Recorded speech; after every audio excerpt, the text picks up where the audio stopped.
مرحبا.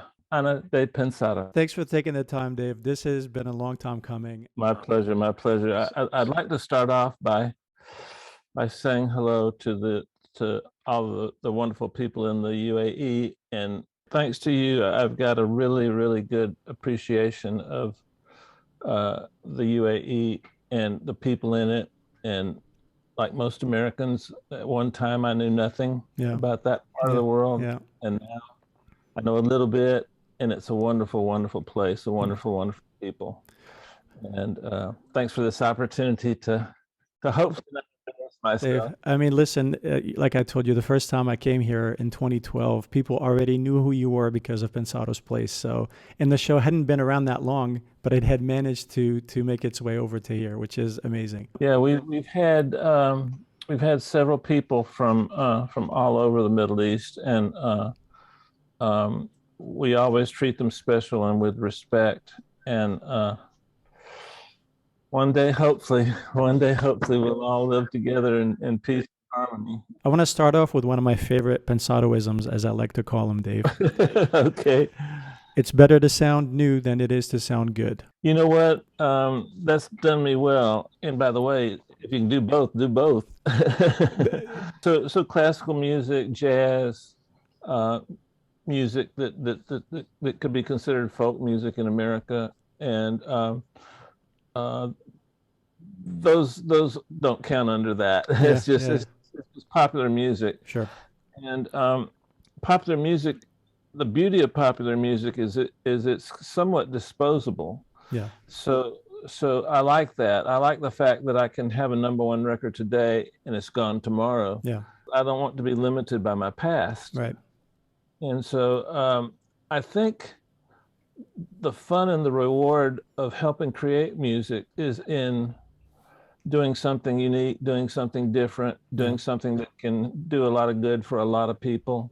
I know that might sound like a stupid thing to want, but music throughout the world and in most religions, almost all religions, music plays a very important part in the religion of just about everyone. So it's a blessing and a gift. And I wish I knew more Arabic, but from the bottom of my heart, you're one of the people that in my life has really helped me the most and taught me things about the world I didn't know, and always been there for me when I've needed you after some illnesses and stuff, and helped me rebuild a studio and everything. And you're seeing in Zan Nakari one of the most brilliant minds I've ever worked with. Dave, it's been a privilege to work with you, honestly. I mean, like, I just cannot tell you how giddy I am. And it's unbelievable, the privilege of having been side by side working on music and learning and just the sharing that your generosity is unparalleled. And we'll get into a lot of that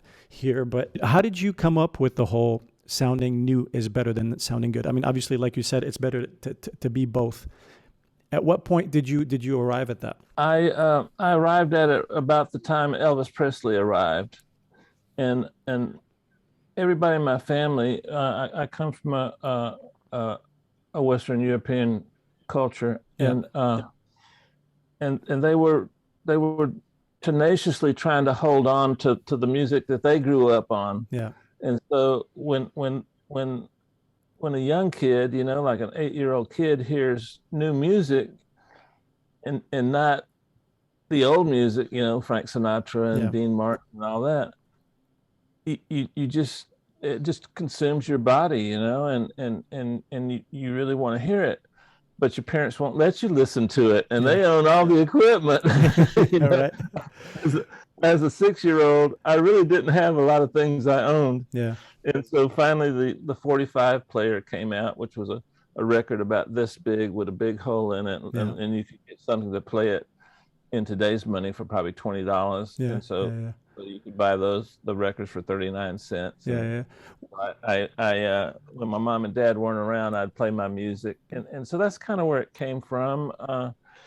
And then I would always like the next record. So the newest record, the newest artist to come along, and so then after Elvis, we had the Beatles, and so that was new, and that's where I loved, Yeah. me and 8 million girls in America fell in love with the Beatles, and then you get Zeppelin and you get all the British invasion, thanks to the formation of FM radio. Yeah.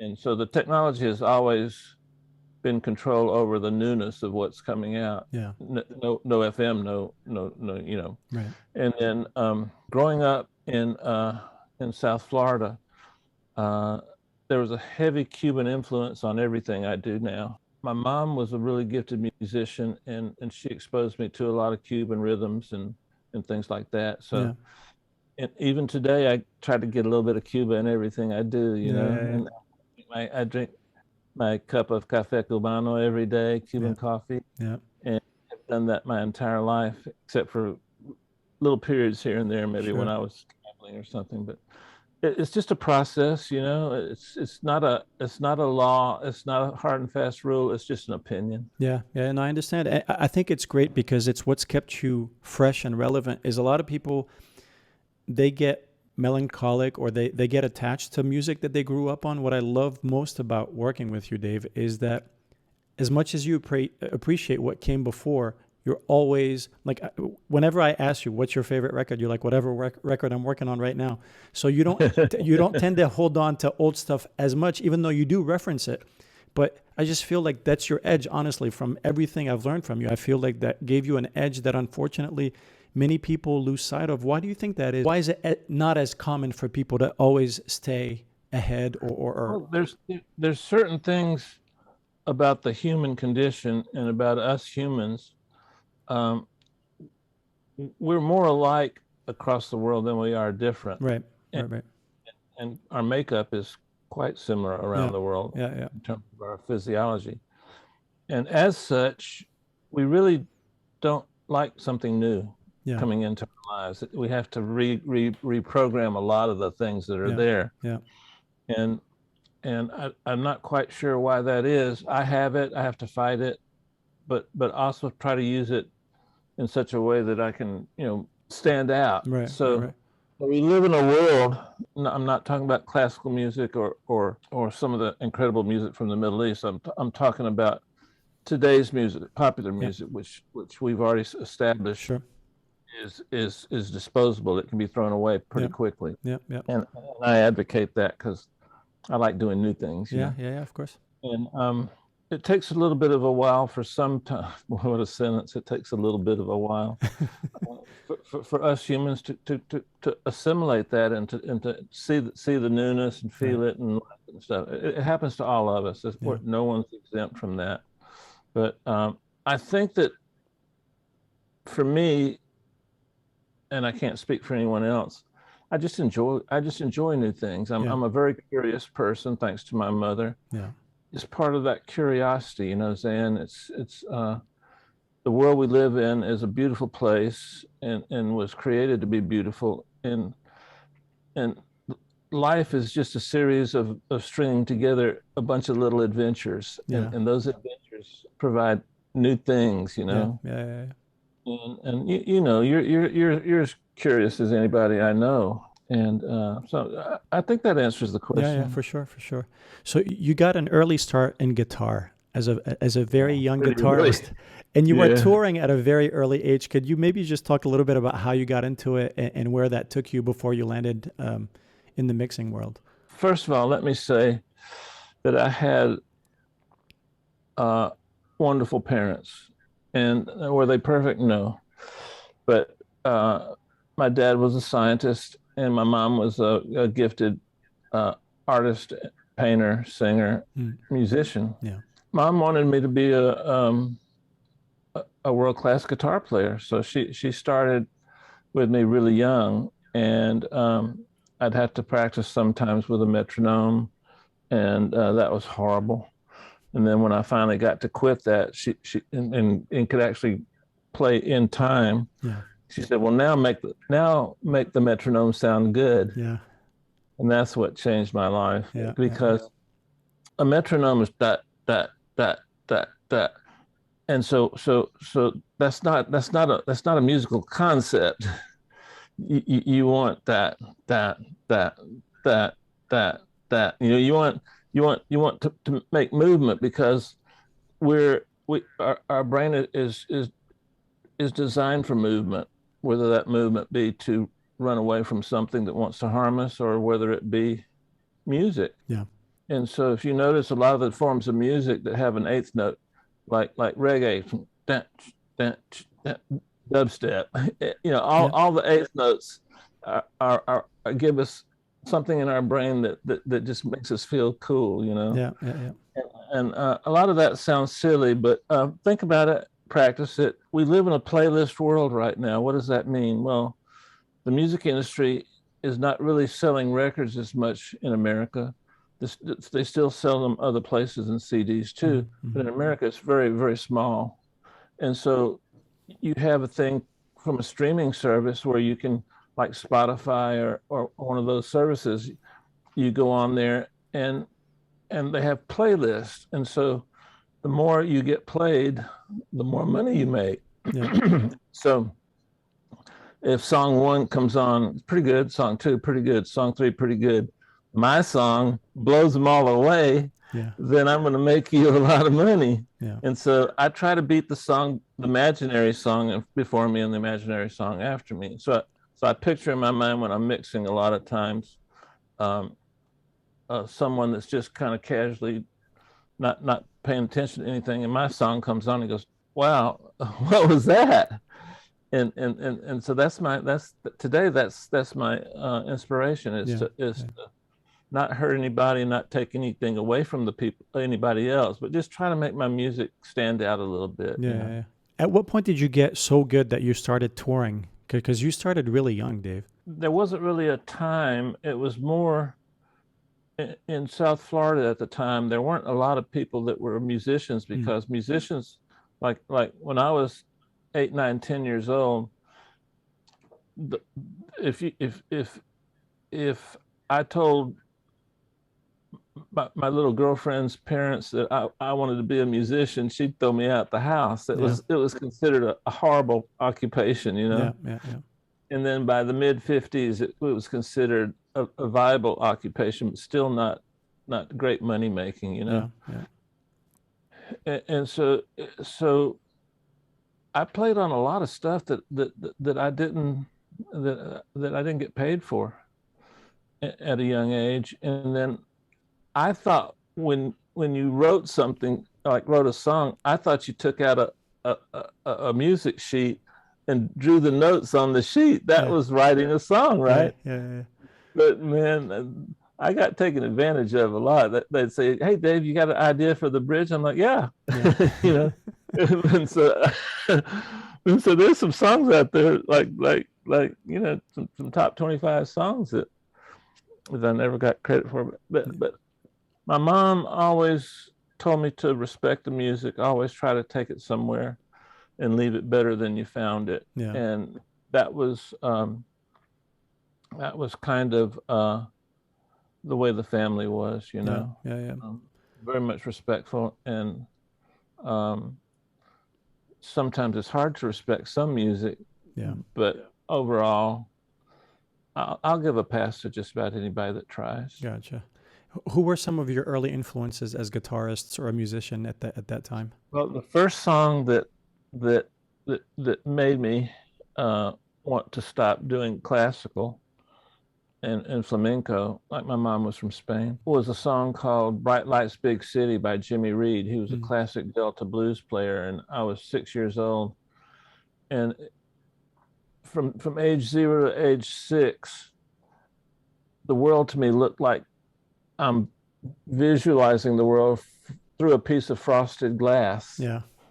I was okay with it, but I really didn't want to be here. I don't know where I wanted to be at 6 years old. Certainly not in that particular world. And then I come from an immigrant family and trying to fit into the culture, and nobody could pronounce my name in South Florida, and it just wasn't a good place and a good time. But I got through it.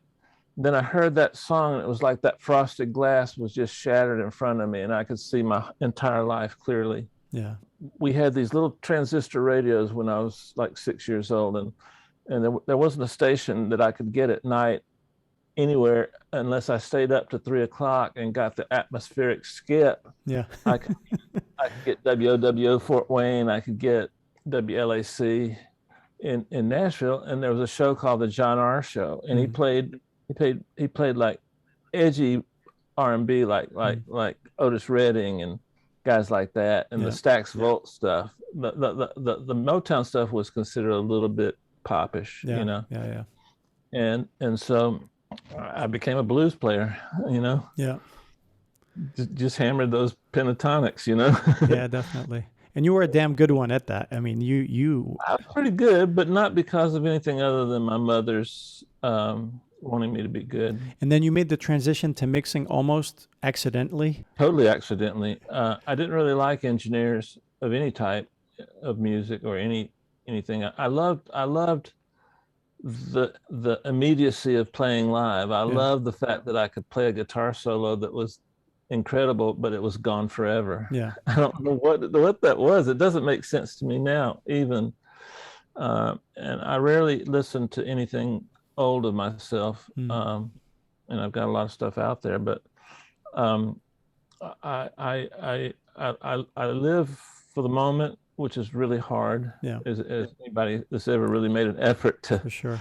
to live in the moment, and then to live a little bit ahead of the moment is just impossible. And so that's where I kind of try to live. What happened was I was hired for a session, and the band was pretty good, and the engineer must have eaten something bad, but he got sick and left. So I'm there with like five guys. We're all set up. This was before synthesizers and stuff. Is this in Atlanta, Dave? Were you in Atlanta at the time? Yeah. Yeah. The studio was called Monarch Studios. So we all looked at each other and like, anybody know how to engineer? No. Dave, you know how to engineer? No, I really don't. And so we sat around like kind of idiots, really trying to figure out what to do. And it was really clear we had two choices: tap somebody to do it or go home, you know. Yeah. But pay me still, you know. Yeah. And so I sat down and enjoyed it, and then a couple of other things happened. I had a friend named Larry Turner who was already becoming a decent engineer, and we partnered up to build our own studio, and that didn't go well. And then we went back to Monarch, and we both worked there for free. Is this while you were doing live sound or after? The live sound thing was not a career choice. It was just a fun thing to do. I could make more money doing live sound than I could doing sessions. Yeah. And so that actually kind of helped me learn a couple of things about being an engineer. And the one thing that I think would be important to share with the audience is I never tried to be a great engineer. I just enjoyed the journey. The destination was completely irrelevant. I can vouch for that, Dave. That's been your MO for as long as I've known you. You don't know what your schedule is going to be like. You're kind of a go with the flow kind of person. And that's just really altered my outlook on just having a plan and you know, doing your best and understanding and valuing the enjoyment of it as opposed to like always being on the go. I look at the world at us and them, and how do you know who's us? Well, us is you, me, and our friends, and people that we like, and people that we want to like, and people we respect. And then there's them that just can be a little irritating, and they try shortcuts, and they try to steal things from you in terms of ideas and things, which I don't mind. All you gotta do is go onto the internet and you see everything I know. You know, why try to steal it? And so I try to surround myself with people like yourself, people that have a worldview. I try to make records for the world. I don't try to make records for one country or one group of people. I think that music, like we said earlier, can help heal some things sometimes. Yeah, you know? Definitely. As far as paying your dues, how long did it take you before you felt like not validated, or you feel like you had arrived, even because it's clear it was never a goal of yours, it's just something that you really enjoy doing. But in doing that, there must have been a before and after. The after is probably March 2025. Okay, gotcha. Noted. Noted. You know what? Yeah. I enjoy this so much, and it Yeah. gives me so much pleasure. That's not too far off, but as long as I can hear, and I'll be doing this. I mean, who wouldn't want to? You know, Yeah. I Yeah. Yeah. mean, I guess there's a lot of people that wouldn't want to, Yeah. but Yeah. Yeah. guys like you and I, it gives meaning to life and meaning to your existence, Yeah, for your sure. short existence here on this plane. For me, there's nothing else I want to fill the time with. You know, Yeah. I have a Yeah. lovely family, I have grandchildren, and family always comes first. Yeah. But I'm a spiritual person, and I just think it's a gift, Yeah. and something Definitely. I have to honor, and Yeah. something I have to respect. But the time was probably between 10 and 12 years before I got bad. And then when I moved to LA, I had a lot of success. I mean, Yeah. I knew so little. I didn't know that you could put something on the stereo bus. I didn't know a lot of things, but Yeah. I knew how to make people move and dance. And Yeah. Yeah. Yeah. I'd played at that time in my life when I got here. I'd played in front of thousands of people in a crowd, and I Yeah. knew how to entertain them. And so that's all I did, is I just converted Yeah. what I liked about playing for a crowd to what I like to hear coming out of a pair of speakers in the Yeah. studio. Did you have some mentors that kind of helped you along the way? You couldn't be here without them. I'm not really a fan of the word mentor, because it sounds like going to the doctor or Yeah. something. Yeah. Yeah. But I think that people saw my genuine love of music, and that they just gravitated towards wanting to share things with me, and that's where I got, like Ed C. You hear me Yeah. talk about Of him course. all Of the course. time. Yeah. The first day I met him, we became friends, and then he would help me a lot. A guy named Rodney Mills, who did Doobie Brothers and a bunch of big records. Mm-hmm. He's still mastering now, and he's actually doing some hip hop in Atlanta. Yeah. And a great mastering engineer. And he helped me, but not by, hey Dave, come here, let me teach you something. Yeah. But I would go to his studio, because maybe I knew one of the players, and I just wanted to I'd sit very quietly in the back, Yeah. not talk to anybody, not make noise. In America, we've got a saying, just be a fly on the wall. Mm-hmm.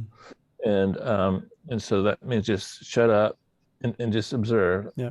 And if you're asked a question, don't answer it. Just say, yeah. And so I learned a lot from him allowing me to be in those sessions. Yeah. And then a guy named Bill Lowery, who was one of the most wealthy people in music in the Atlanta area. I grew up in Florida and then Atlanta, so I'm Yeah. kind of a little bit of both. Yeah. Yeah. Yeah. And in Florida, it was mostly Spanish speaking, mostly, Right. South Florida, which is essentially a lot of immigrants there. Yeah. And then my Atlanta experience was, I was transitioning from the Allman Brothers and Leonard Skinner, who all of those were friends of mine, and I had bands with some of the members. So I was transitioning from that little finite group of opportunities in the music business to understanding pop music, to understanding singer-songwriter type of music, understanding bluegrass. In fact, I had a bluegrass band at one time. Yeah. And so that's when I really started growing, was in Atlanta. Yeah. And there were a lot of people that really helped me out, but they didn't know they were helping me out. Quincy Jones, one of the most amazing human beings on earth, much less the greatest musicians, he said that if you want to give something and receive something, you first have to do this. Yeah. You first open your hand and give something. Right. And he used to always say, leave a little room for God to come into the session. Yeah. I don't know, Zan, I didn't realize how hard it was. I had years where I made $200 the whole year, but I was happy, Yeah. I would I'd find ways to get by, and then for about 10 years I lived in a house with five bandmates. All of us had girlfriends, so that's 12 that's 12 people. Yeah. And man, basically all I did was referee fights and arguments, you know. Yeah. But it was fun, you know, and, Yeah, and we divided up the stuff, and then the house had a basement, so we could practice there, and we spent a lot of time down there, you know. And the good news is we had an audience most of the time of 6 lovely girls. Yeah. I don't think people spend enough time thinking about not thinking. And so life has a flow. You can't go faster than that flow. Think of floating down a river, and you can't go slower. So there's a pace to life. If you can get in that pace, and it's different for different people. For me, it's a little slower. I was way past what people would consider an age to be a mix engineer, you know. Yeah. I'm never worried about that, but I think that if you get in the rhythm of life, which is a spiritual concept, it's just the greatest thing in the world. It's just everything comes to you. You don't have to go get it. Yeah. The first mix I did out here, the executive from the label came by and listened to the mix. He said, "Oh, this is great. Is three good enough?" I'm saying, "Yeah, that's plenty." So I go to the office. I get my check. I open the envelope, and it's $3,000. Yeah. I thought I was getting $300. So I told the reception or the secretary, I think somebody made a mistake. This says 3,000. I was charging 300. Mm-hmm. And the lady said, that's so cute. I said, what's cute? She goes, "You don't have a clue, do you?" I'm like, "No, I don't." You know, I just got here about 3 weeks ago. Yeah. She calls up the head guy, and he says, "Send him over." So he said, "Dave, I can't believe you." And so he says, "Hang on." So he dials up the receptionist and says, "Cut Dave a check for $4,500. So if you let the world come to you, it will. Yeah. But you've got to be receptive, and you've got to be genuine, and you have to only worry about the art, worry about the people that are around you, take care of people, and like try to change the atmosphere wherever you go. Like at Enterprise, we had nobody had more fun than us at Enterprise. That was the pinnacle. Yeah, absolutely. Yeah. In the music that we made. So I know a lot of this makes no sense, and a lot of it you go, wow, that's some hippie stuff, but not really. I think it's very spiritual. To me, it makes complete sense, Dave. And I feel like a lot of people that will be either listening to this or watching it, because they hopefully will have an idea of what you've done. You know, I'll put a bio in the description.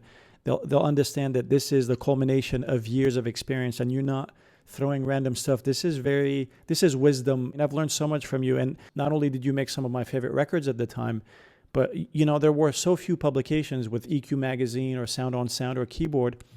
Mm-hmm. And you were so giving with the information, not to say that you were necessarily the only one, but very, very few, if any, were sharing the knowledge the way you did. And that was just so eye-opening. Like you gave from the heart without reservation, without feeling any sense of insecurity, you know, which to me painted the picture of a guy who just loves what they do. And that's how I found out about you. I remember when I went to, the Enterprise in Burbank, I wanted to intern for you because of, you know, the way you'd put out the information and spread the knowledge. This is pre-Pensado's place. This is pre-internet, you know, like, so I feel like you pushed it forward the same way, you know, those who helped you along the way, but it you know, in such a selfless way that, you know, I mean, I just feel like you've touched me, you've touched a lot of people, and you continue to. And I think that's one of the best things about you, Dave. Thank you. You're painting a picture of of someone that's partially not me. I mean, I'm not a really great guy. I mean, I have my flaws. And Who doesn't? But it's not about that, Dave. It's not about that at all. Well, you know, the world is us and them, and my biggest flaw is I have no patience for them. Yeah. I feel you. Patience for us, you know. Yeah. I'm working on that. At this age, I thought I'd be a little more mature by now, but maybe it's not going to happen. Do you feel like the work ethic has changed today from what it used to be? You know what? The concept hasn't changed. It's the practitioners that have changed. We live in a world where the only information people know is the first sentence of a Wikipedia page. They don't even know they don't even know beyond that. And that sounds clearly like an old person taking a shot at the younger people. Sure, and I realize that. But I think today's generation is way ahead of my generation when I was their age. Yeah. And I think sometimes they don't know that, and sometimes they don't take advantage of it. And I think that as we go through life, those things become apparent. And the time, some people have that at 5, 6, 7, 8 years old. Some people have it at 10 years old. I had it pretty early, but very specifically in the music area. Sure. And I've got 3 assistants that will, they'll cut you. They're not playing around. Yeah. They'll cut you, and they're all talented. They're growing, but I try to emphasize not engineering skills, but feeling skills. So mixing a record is not that hard, except for putting the energy in that mix, putting emotion, putting groove, putting feel, putting vibe.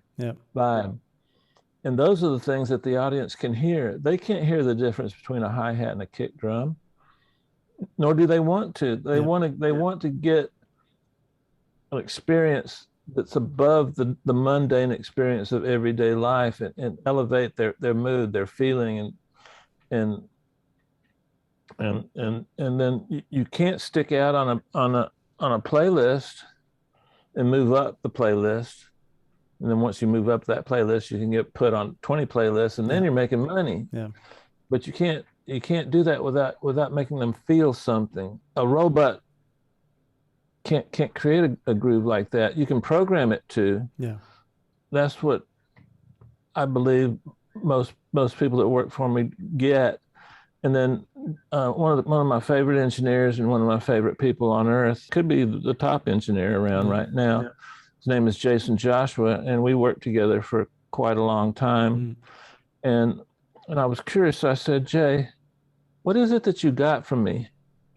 And he said, well, Dave, what I got from you is learn what a great song, a great mix should sound like. I'm like, he just don't want to say anything, you know. He doesn't want to give me a compliment.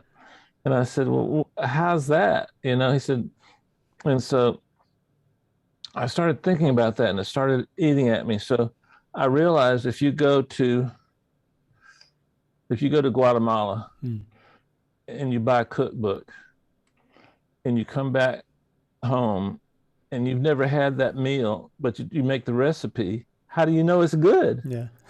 Right. Unless you ate the food down there and then come and made the recipe, then you'd know if you did it right or not. But if you follow, like a chemist, you follow the recipe, but you've never tasted the food. Pointless, right? Absolutely. And so that's the way it is with mixing.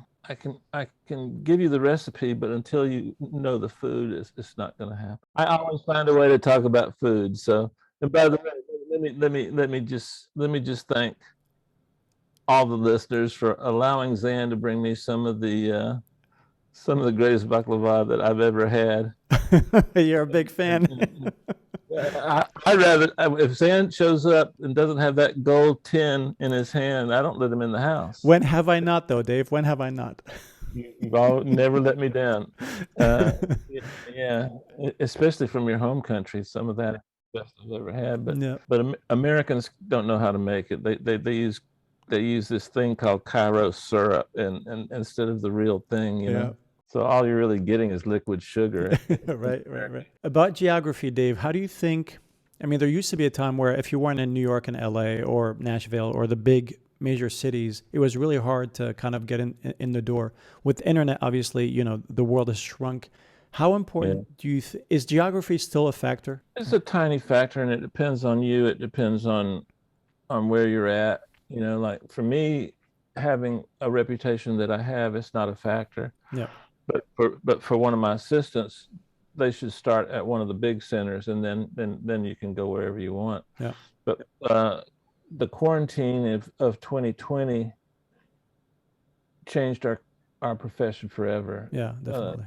Probably the big studios can't make it anymore, and everybody is at home studios now because we weren't allowed to travel. And Jason has a home studio. Everybody has a home studio now. Some are bigger and better than others. Yep.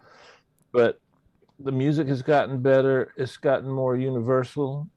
More people have access to the music, and some of the best stuff that's ever been made is being made now in bedrooms, and some of the worst stuff is being made now in bedrooms. Yeah.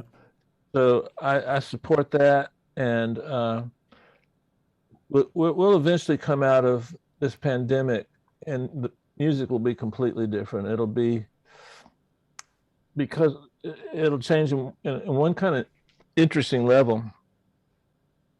The people that are making this music, they're pretty good producers. They're pretty good musicians, but they can't mix. But they can. EQing is very hard, but they can take a plug-in that makes it sound like it's on tape, or saturation plugins, or and use those. So the new EQ will be saturation. It's already now. Yeah. We're seeing so many saturation type plugins, and I love them. I've probably got 50, you know. Yeah. But that's going to be interesting. And so you'll hear a song and you'll go, man, that guitar sounds good. Wow, that bass sounds, those drums sound, God, that vocal is horrible. Yeah. But you'll love the song because it has energy, it has emotion, it has flow, it has all those things that get you here. Yeah. Music doesn't get you here, and if it does, when it does, you're like, is this a science project or a song? Yeah. But corazón, you know? Yeah, of course, the heart. I'm not a big person that believes in clouds having silver linings, or that good things can come from a pandemic. No, pandemic's horrible. People are dying all over the world that don't need to die. They don't even need to be sick. Sometimes our government officials here in America let us down, you know? Yeah. But there is one thing that I think, I won't say that it's good, but it exists. And we'll know later down the road, years from now, if it was good or not. But music came in and saved me. Yeah. I mean, I was curled up in a fetal position, just crying every second, and didn't want to get out of bed for 3 or 4 days because I hadn't seen a real human being in a month. Yeah. I took the quarantine seriously at my age, you know. Yeah, of course. And then I came out of that and realized that I was being told inaccurate information just about everything regarding the pandemic. I know you're someone who's super responsible with recommendations you make, and I love that about you, because you're thinking about the end user a lot. How do you gauge what you'll attach your name or your credibility to? Yeah, what's your approach? It's really pretty simple. I do take a trip down memory lane for this. I was a little different because I enjoyed the struggle. I enjoyed the pathway. I enjoyed the journey, but I don't expect everybody to be like me. And so what I try to do is save. I'm not real good with time. I don't really care about time too much, but I like I say, I probably took 10 or 12 years before I just got bad, you know. And I think there's shorter ways to get to where you want to go. Some forms of education, not all, but finding sources of education where you learn by doing, not by listening to someone that couldn't make it as an engineer, so now he's teaching. Right. And that's some of the people. But I will say this, around the world, my experience has always been the major majority, probably 95% of the teachers are really, really, really trying to teach you. And there's some great schools like Blackbird or Full Sail. Those teachers, all those schools have really dedicated teachers and that really want to do the right thing. My wife, who was a talented painter, artist, self-taught, and I wanted my wife to get that experience, and so I encouraged her to go to a really good art school here. And two things happened. The teachers were offering her money for her homework. That's great. And I noticed that she started painting like her teachers, so I yanked her out real fast because she's unique and she's good. Yeah. And in her home country, she was kind of known for that. Yeah. So I think if my choices were to go to a quality school or to not go to a quality school, I would highly recommend a quality school. Gotcha. Like one of my former assistants went to Berkeley, and he didn't have to struggle to get clients. He had a whole school full of clients, you know. Yeah. So schools have advantages, and there's so many great schools. But the one thing is, you have to go to a school that allows you access to the equipment. Reading, hearing, talking, that's okay. That's about 10%, but the other 90% is doing. You can read and look at all the videos and Wikipedias of how to drive a race car to 100 miles an hour. And then get in that race car and kill yourself. You didn't even go 100 yards because that's not the way life works. Yeah. And I think that we have a thing in America called the 10,000 hour rule. That's garbage. I mean, you can learn it in 5. You can learn it in 200,000. But there's nothing. It's like a language. You can study a language, but until you immerse yourself in that culture, you're not going to learn the language. Absolutely. About confidence versus ego, Dave. I know that's a big topic for you. Tell me your thoughts. Well, I work from a position of total crippling insecurities combined with total encapsulating arrogance.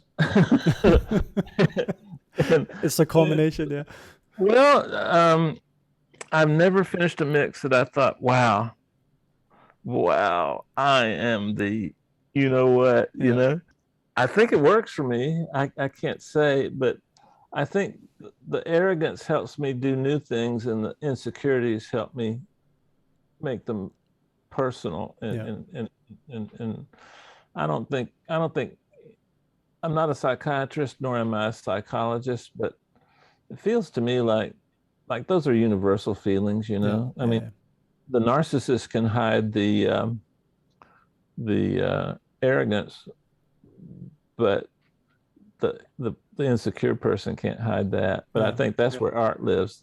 If you draw 2 circles, and you let the circles overlap, so you got 2 circles that are like this. That little tiny overlap is where art is. Yeah. You told me a lot of things that changed my life, but this particularly, hit home really hard.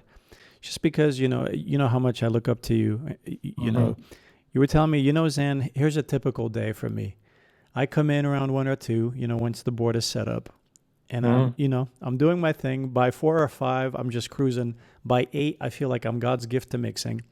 And by 1 o'clock, I wonder if I'm going to have a job tomorrow. When you told me that, Dave, I was like, okay, in my book, this is arguably one of the best mix engineers ever. It took such pressure off of what I'm trying to do, which is even the super greats have doubt. And I felt like that doubt feeds your creative juices. I feel like it's an important part of what you do, but to recognize that it's there. I don't consider what I do art. I think there's some art in it, but it's not like a Van Gogh painting or. But Dave, you said it. You work with feelings. You're a feelings first mixer. You're not a technical first.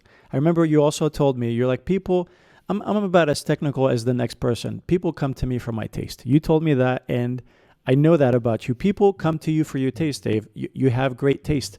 Taste comes from feeling. I am technical, but I downplay it. I don't want to be known for my technical abilities. I want to be known for 14-year-old kid just got beat up by a bully and he doesn't know what to do, and, Right. and he hears one of my mixes and things feel good. That's what we should focus Yeah, on. I agree.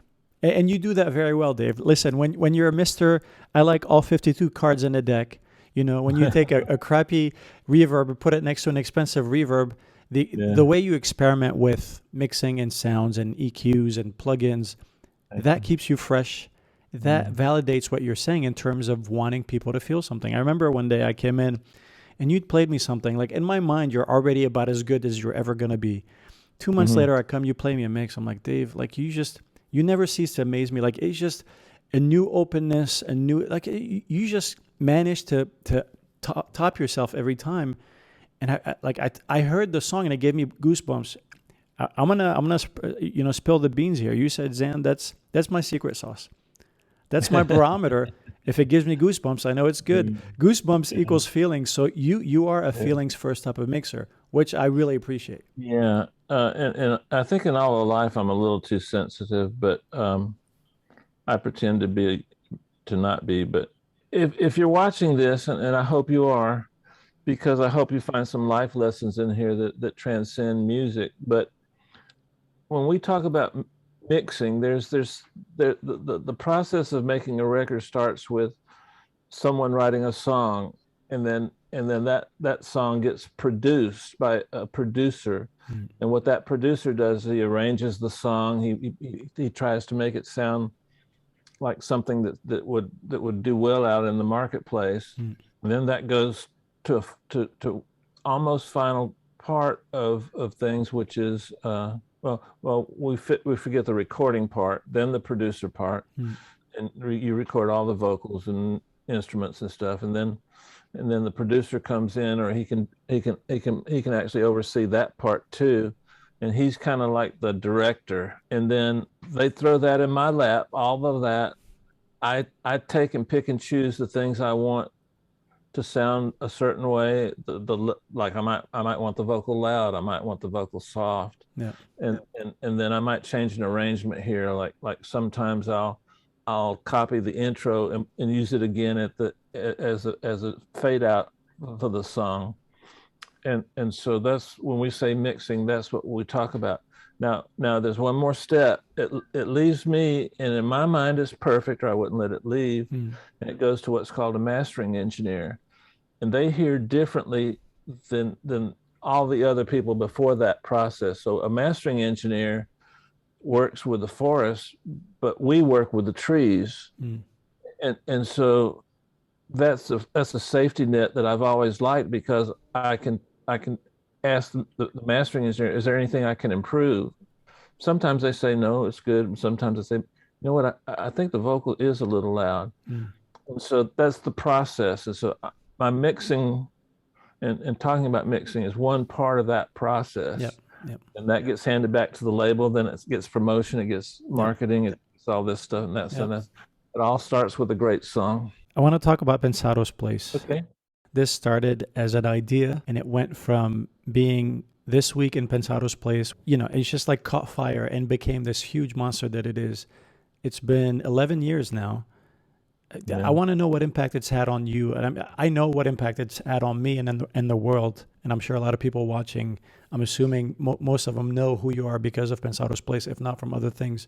I want to know how it's changed you, both on a personal and professional level. I live for metaphors, because I don't have to relearn something. I can just get a head start by using a metaphor. Yeah. So the way I look at it is, if you were a medical doctor, and every week you sat in front of some of the greatest doctors in the world, you're going to learn a lot of stuff.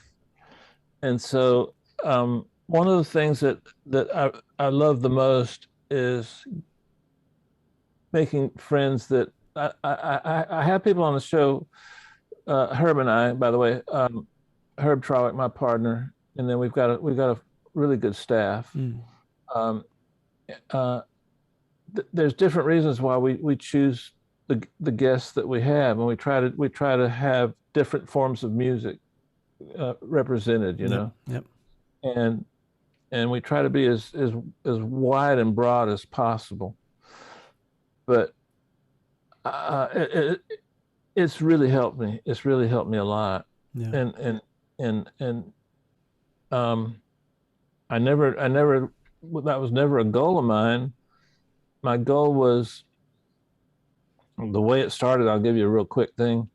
I wanted to build a brick and mortar school. So I wanted to have a school where you would come to school, we'd have a bunch of computers, and I'd have the top people in the world come into the school, and then the students watch them, and they get to have free access to the studios. And then blammo, I got hit with a brain hemorrhage, and Larry King, who's passed away now, he was an American commentator. I was working with his wife. I mixed an album for her, and he was showing signs that he would help me fund it, because it was going to be, I remember that. A lot of money, multi-millions of dollars.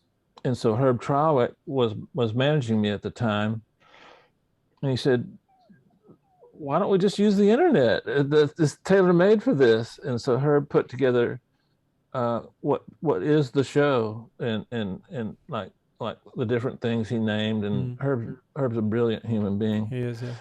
And so he really made the show what it is. I just show up and talk about things. But Herb, and then we have Tolis Romero is our producer, and Tyler Scott is handles all our internet things, you know. It's just a bit of an undertaking. We really don't make, I don't take any money from the show, because I want we were talking earlier, but I want my credibility to be intact. I don't want anybody thinking that I'm using these headphones because I got a free pair, or that I use them because they're my favorite headphones. And sometimes I've made made sponsors. The show's very expensive, so we have to have sponsors, you know. And sometimes I made some sponsors mad because I didn't use their product, or I do use their product, but I use a lot of products, you know. Right. If you look at TV, you'll see a Toyota commercial followed by a Chevy commercial, and that's the way I look at our show. It's okay for me to have two sponsors that are in the same area. I agree. But that's how it happened. How do you discover new music? That's a great question. Keep up with trends and direction of music and stuff like that. Sometimes, I hate to say this, but sometimes getting a little bored with the status quo, and you want to see somebody take a chance and a risk, you know. There was a time when I wasn't finding new music, and this was like, I've been in LA 30 years, and somewhere around year 2 or 3, I realized that I wasn't the same person I was when I was 8, 9, 10 years old, where I knew every record, I knew everything, and all my classmates came to me for what to buy, and their parents would come to me for what to give them for birthdays and Christmas. And so I realized that I made an effort to endorse products. So I would call manufacturers and say, "Man, I really like what you're doing, you know, no strings attached, but you know, if you just keep me abreast of what you have that's coming out that's new." So I probably had about 60 of those types of things. And then there's websites like Production Expert, Pro Tools Expert, and then there's Spotify. So you know, you've got New Music Friday, I forget what you call it. That one's the way I like to use that is I love listening to music. So probably if you subtract the music I listen to when I'm working, I probably listen to music or have music in my life probably around 4 hours, you know. So definitely. So what I like to do, this is kind of silly, but I'll go to Spotify and play a song that I like that's new, and then they have similar things, Yeah. and that's where you find that Yeah, absolutely. The jewels, gems. you know? Yeah, definitely. Yeah. Usually, all my assistants, including you, we subtly want to compete against finding the newest, greatest song that the other one hasn't found yet. Yeah. And then you sit there and you play it and you go, oh, yeah, you know, like that. Yeah. So it's not something you try to do. It's something that you try to organize your life in such a way that it comes to you naturally. Yeah. So I get way too many emails, Yeah, way yeah. too many. I can But imagine. that's what you got to do, you Yeah, know. for sure, for sure. And so, for example, Dylan Dresdo, we talked about him. He loves beating me to the to new plugins, new songs, new everything. Yeah. And you'll recognize him because he's the Black Eyed Peas and will.i.am's go-to guy. And so if you hear anything by the Black Eyed Peas or will.i.am, it's Dylan. You know. Yeah. Yeah. And so he keeps his. He's sharp. He's definitely sharp. Yeah, I learned some of these techniques from him because I got tired of calling him, hey man, what's new? Yeah. And so it's an effort, and everybody will have different ways of doing it, but you've got to immerse yourself in this wonderful thing called music. And if you don't enjoy finding new things yourself, then you might want to rethink and maybe go into producing or go into other things. Definitely, yeah. Songwriting. Sometimes knowing new things isn't an asset for songwriters, and sometimes it's not an asset for producers. Sure. But yeah, a producer might take a week to do something, whereas we're new song every day. Yeah, sometimes for sure. Definitely. Get a feel for enjoying it. Start small. Have a group of people around you that you just drive crazy, asking, "Hey man, you heard anything new?" Yeah. But you got to be able to say, "Yeah, check this out," you know. Yeah. And I've learned I've never had an assistant that I didn't learn from. Like it could be argued that at a time you're somewhat an assistant, but I always looked at you as a partner because you didn't know it, but you were as good as I was then. So Dave, let me finish the sentence. You needed a little refinement, a little practice, a little confidence, and I never saw anybody master a language as quick as you mastered English. But that was an impediment for a while, you know. Yeah. And then by the time you helped me build my studio at home,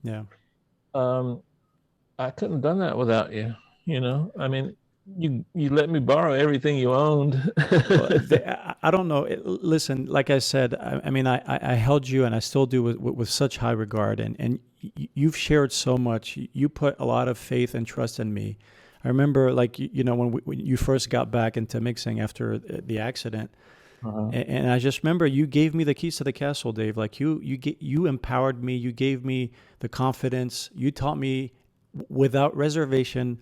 I remember, one of the first projects we were working on for Ron Fair, it was a Keisha Cole record. And I remember, like, before you sent it off, you'd asked me what I thought, and I made some notes. And when Ron came back with the notes, you literally, like, at the time you were still using BlackBerry, and you're like, the notes came back almost to a T what I'd recommended, and you're like, you seem to have Ron's hearing, so go run with it. For you to give me that, I mean, it's just trust. You know what I mean? Like, you've taught me so much. You single-handedly changed my life, Dave. I mean, in more ways that I can say, I'm forever indebted to everything you've given me. Seriously, you're like a brother and such a dear friend. I don't want to bore the audience, but I will say this: navigating life, particularly something as ephemeral and nebulous as the music industry, you can't go it alone. You have to have good people in your life, and you came in my life at a time where I was at a crossroads. You know, do I go on? What do I do? You know, and you never said anything. You just brought all your equipment over and set it up and made me use it, you know? Dave, it was the least I could do. I felt like it was my responsibility. The thing is, when you introduced me to Herb on a fateful Friday afternoon, I remember the way you introduced me, and we hadn't been working together that long. You said, Herb, I want you to meet Zan. He's not just an assistant. Zan is a friend. He's a dear friend. He was sent. You said the word scent. Like, to me, you know what I mean? Like, that sat with me. And I'm telling you, like, the fact that you introduced me that way just set the tone for it. You know, it was my responsibility to be anything you needed me to be at the time, you know? Well, the friendship part was, my father was a brilliant man. He had a lot of chemistry in him. And one day I said, Dad, I got to go. I got friends waiting on me. He goes, oh, okay. And he said, how many friends you have, son? I said, oh, Dad, like the whole school. Yeah. I got lots of friends. And he looks at me and he goes, I was like 14 or 15. He says, son, you'll be blessed in luck if you have 3 true friends your entire life. Yeah. And I didn't believe it. But you're number 2, so. Oh my God.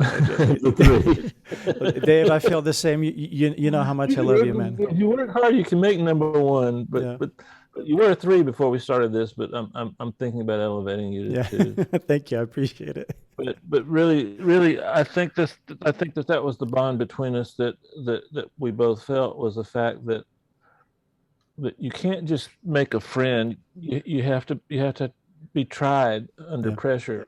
With that friend, you need to be in a war with bullets flying over your head and see how your friend reacts. You know, I mean, is he trying to get out of there and save himself, or is he trying to save both of us, or is he trying to save the other friend? Yeah. Until you know that, you don't know. And by the way, my father was off by maybe 2, 3, or 4, but having friends is a gift. Absolutely. And it takes the edge off of life, you know, because you can't see yourself. You can see a mirror. Yeah. You really want to see yourself, take a mirror and put it 2 mirrors, put them 90 degrees, and you'll pass out. Yeah. You'll really see yourself. Yeah.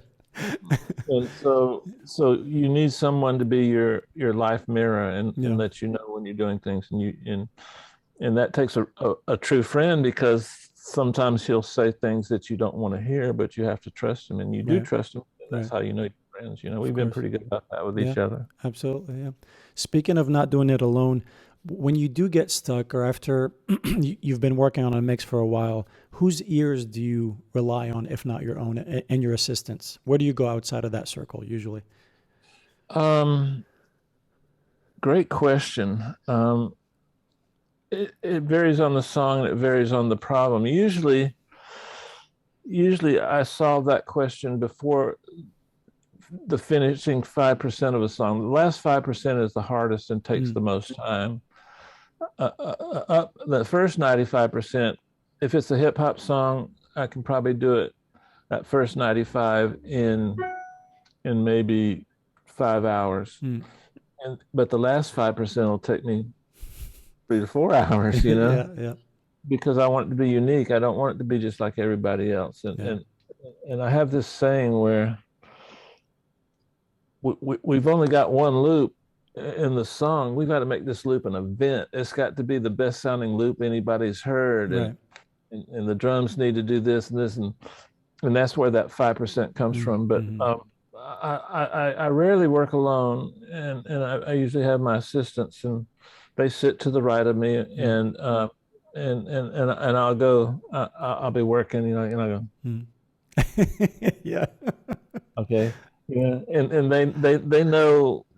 You've been around my assistants. They know when to talk, when not to talk, and when creativity it can only be had by engaging multiple parts of your brain, and that takes time. Yeah.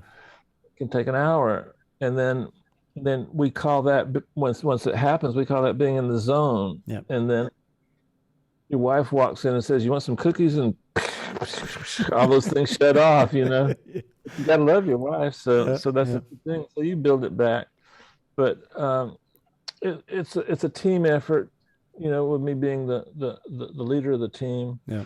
And then it's not unusual, I won't name names, but it's not unusual for a top engineer to send me a vocal and say, man, can you help me with this? This girl just sounds like fingernails on a blackboard. Yeah. And and so I'll mix just the vocal, Sure. send it back, no charge, no, and so Jason Joshua and I have done that a few times on a Michael Jackson mix. I just couldn't get the bass right, and I had to send it off that night. So I sent it to Jay. He sent it back. I threw it in, and everybody liked the song. Yeah. And so there's different ways. Referencing, which means comparing my mix to another mix, is vital. You don't want to sound like someone else. And so there's two types of referencing. You reference to sound like somebody else, or you reference to sound better than somebody else. So I've got groups of songs that I try to beat, and that helps me a lot. And then there's the plugin called Metric AB. Mm-hmm. ADPTR. You can get it at Plugin Alliance. Mm-hmm. And I get no money for it, so I'm just telling you. It's really a great tool. Like, you can isolate the reference, like you want to hear a small chunk of the frequency spectrum. You can do that and AB it to yours, and you can see graphs and you can see charts, and so it doesn't do it for you, nor if you just go do it, it's hard. But you'll if you try, it'll become a tool. And so like you say to yourself, man, is my low end good? So you go to Metric AB and you high pass it, which means you only let the frequencies from say 20 cycles to 80 cycles come through, and you compare that, and then your reference has a little bit more 80, which means it probably has a little bit more. It can be heard at more with more places because that frequency is high. So you might put some 125 in yours, or you might take down some 60, which is the same thing as turning up some 80 in yours. So it's a tool. It's not a cure-all, but it'll take you, if you're like me, it'll take you like a month to really get comfortable with it. Yeah.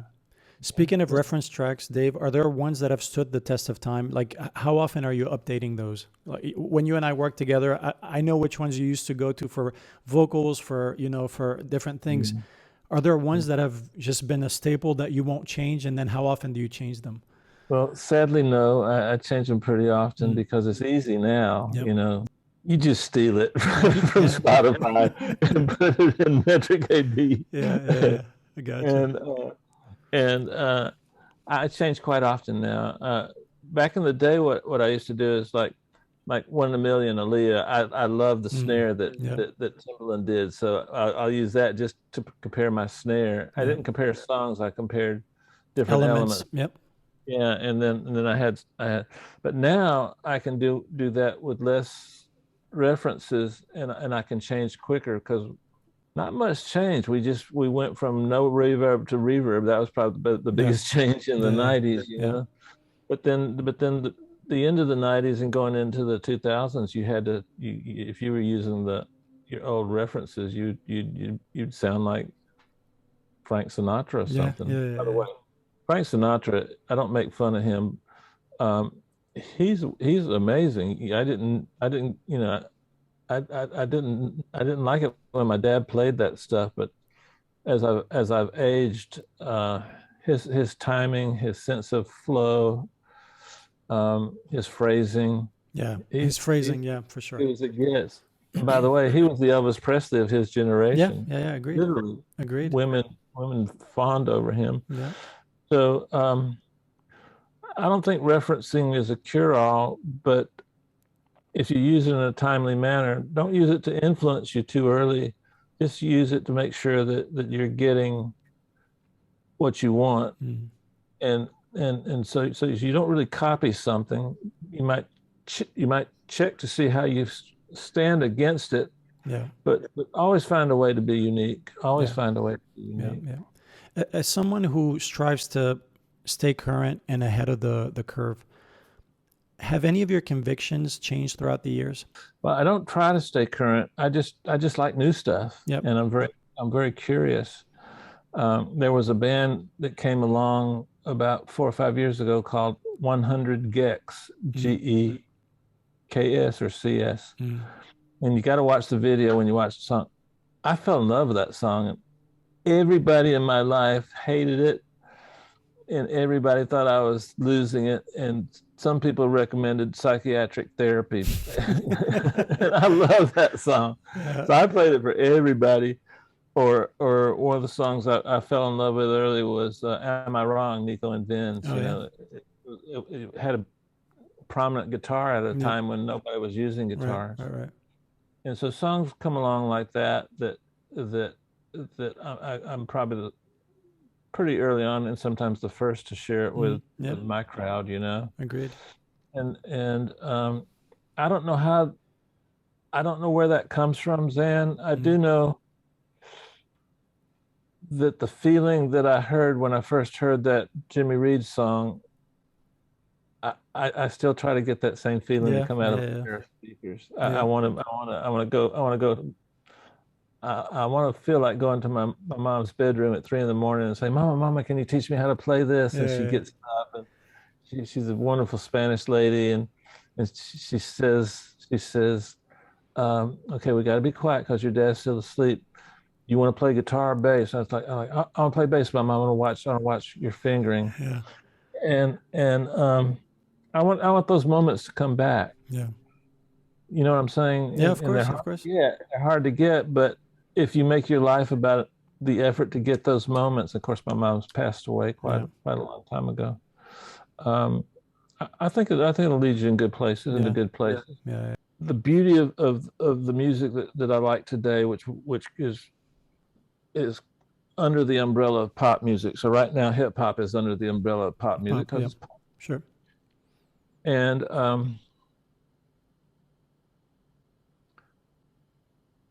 I get requests sometimes from the hip hoppers. They'll say, Dave, love the mix. Can you run it through an Apollo Twin and a laptop? Give me that laptop sound. I'm like, yeah, of course. Great idea. Yeah. So if you make the greatest record that sounds like 2019, you need to change your equipment, because the equipment, remember, technology leads the sound.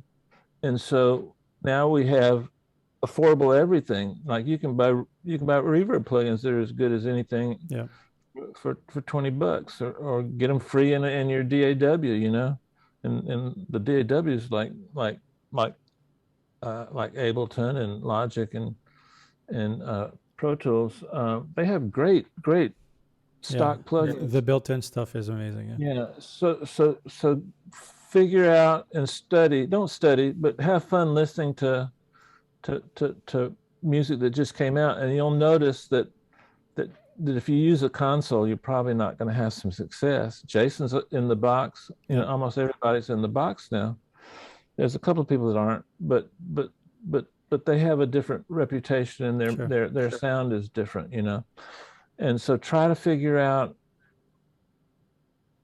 Well, listen to that new stuff long enough to where you see the trends, and the trends right now are going to very affordable things. They're going to plugins and no analog stuff. Right.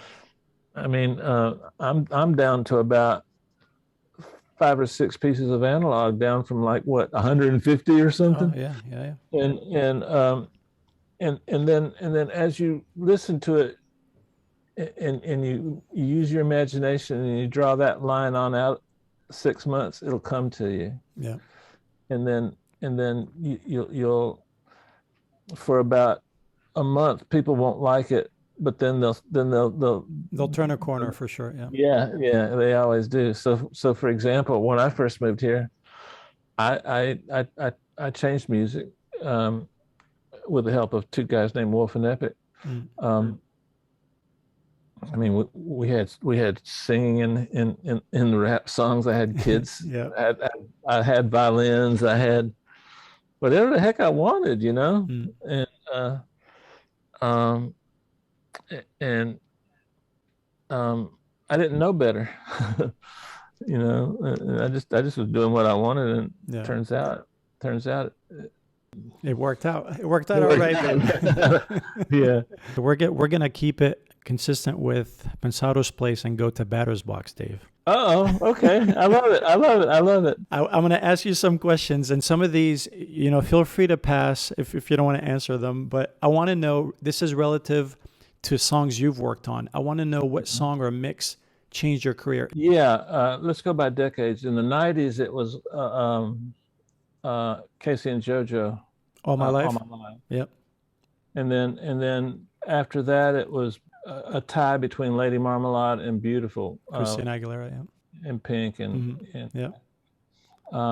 Those two songs were game changers. Yeah. One other song that is modern was I mixed a song by Mariah Carey with Jason. Touch My Body. That's My Body. Yeah. Well, Mariah goes on Instagram and says it's the 12-year anniversary of Touch My Body. You went number one again. Went number one again a few months ago. Yeah, and that's awesome. That didn't change anything about my career, but it gave me confidence that the comments were like, I thought this was a brand new song, you know. Yeah. And so that changed me in a good way. What would you say was the most difficult record you had to mix? Can you recall a mix that was just impossible to mix? I probably can. Oh yeah, I don't remember the exact record, but I remember the people. A well-known producer came in and brought his engineer, and every time I'd touch something, the engineer go, "What are you doing? What are you doing?" I'm like, if you don't shut the up. Yeah. And at this time I could have followed through on what I wanted to do to him. Yeah. So eventually, I told the producer, said, "You got to get this guy out of here." And he goes, well, I want him to help. I'm like, "Well, I'm not your guy." So I called the A&R guy who was my main guy. Yeah. He said, you want me to drop him? I'm like, I don't think we need to be. Yeah, drop him. Gone off the label. Yeah. And then I felt really bad. And so I tried to get him back on the label, and the CEO of the label was like, "I don't want you to work with people like that." Yeah. And I said to him, "Man, I made a mistake. You know, I didn't act right, you know." But anyway, that one. Is there a favorite song you've mixed? If it's different from the ones you've already mentioned, do you have a favorite song you've mixed? Yeah, I mean, I have multiple ones. There's two categories of favorite songs: the ones that did really well, and the ones that I thought should have done really well. Yeah. It's hard to have a favorite because of all the things attached to them. All My Life came to me when my career was dipping, and my career was going down over the course of 6 months. It's starting to scare me a little bit. I got to do that song, and it more than changed me back up, or got me back up to where I wanted to. But it taught me a lot of lessons, you know, about timing and not worrying, just float down the river and it'll show up, you know. Yeah. That's still one of my favorite songs. There's a lot of emotion attached to it because the reason I took that song was the label didn't want to put it on the album.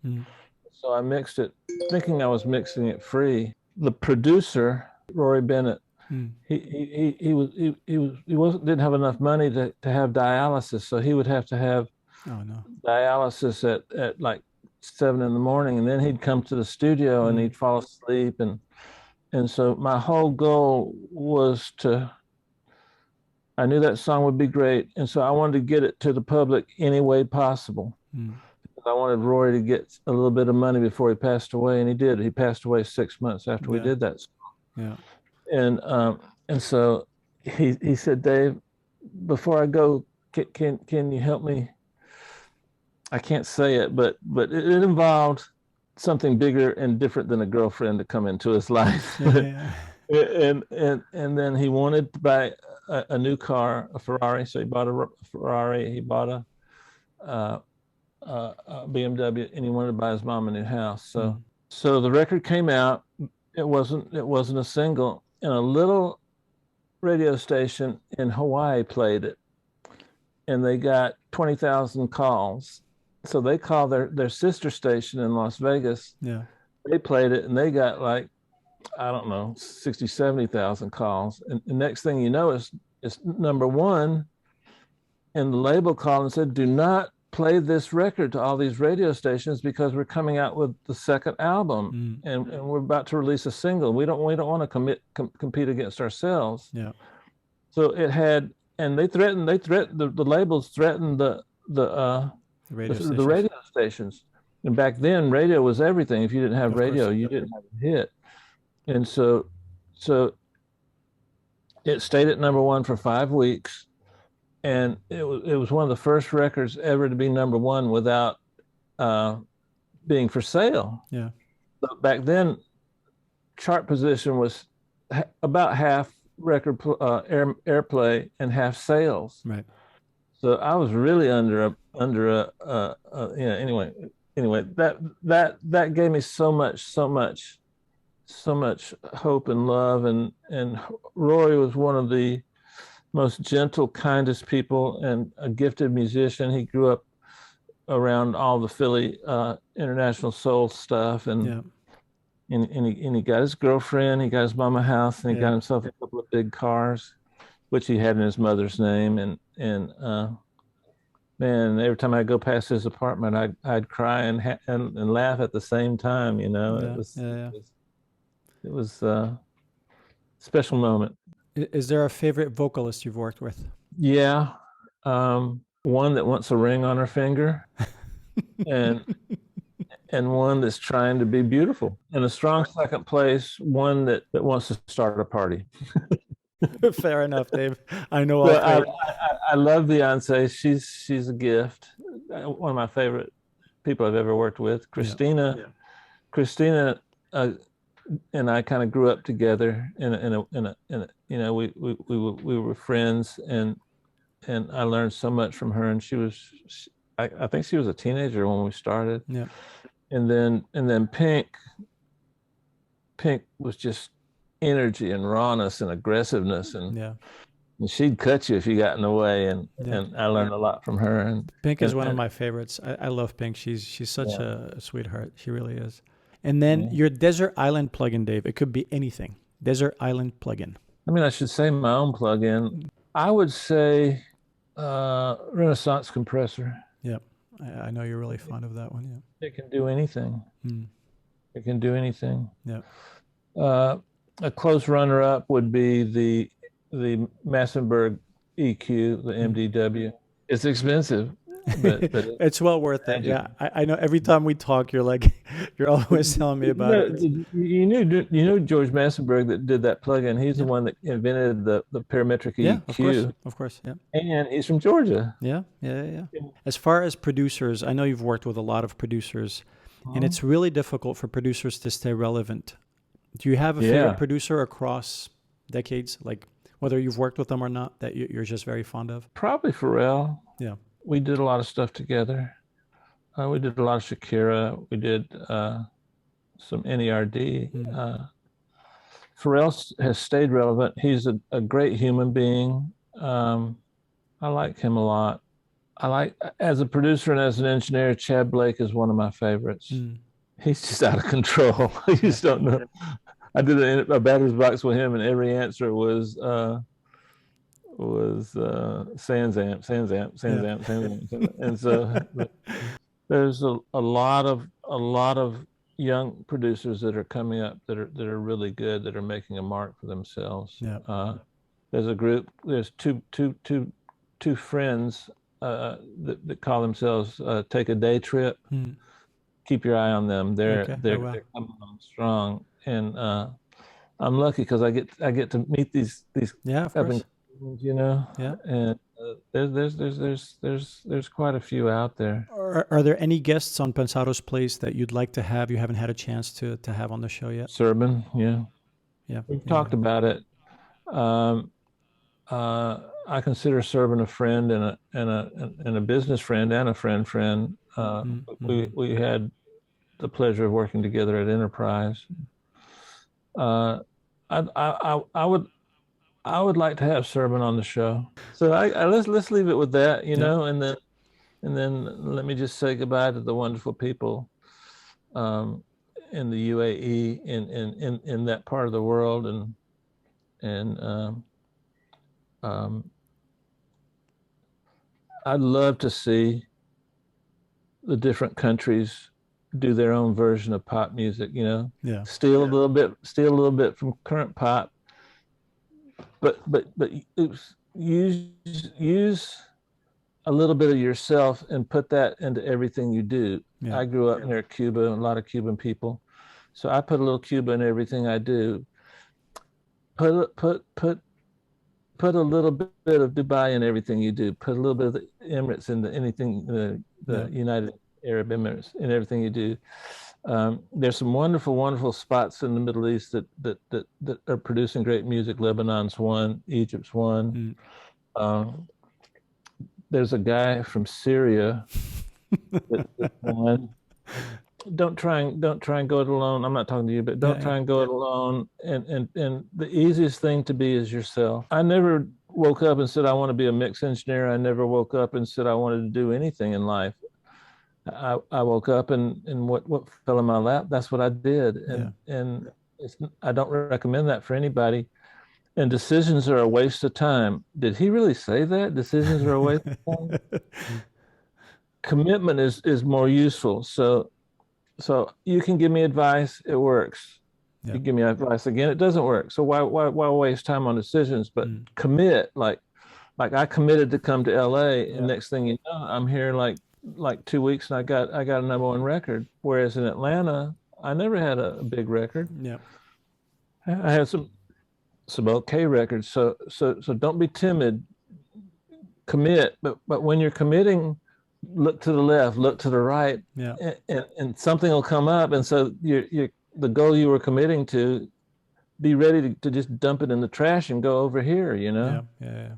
And so take advice. I was trying to exaggerate to make a point. Yeah. Commitment is a big part of my life, my daughter's life, and I think that's probably the best thing I can leave you with. Yeah. Well, Dave, I can't thank you enough for your time. You've graciously blessed us with your wisdom. I can't wait to have Hugo spaghetti and meatballs with you sooner than later. Oh, yeah. With artichokes, yeah. Same here, man. You know, I got much love for you and respect, and doing this is hopefully giving me an opportunity to show you that, you know. You're my man, and I'll say this in front of the audience: we would all love to see Zan.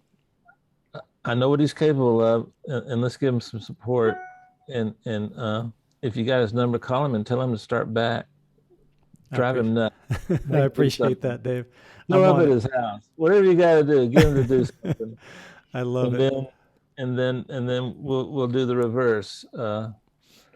I'll interview him. I love it. Thank you so much, Dave, man. I appreciate it. Bye-bye. We'll talk real soon.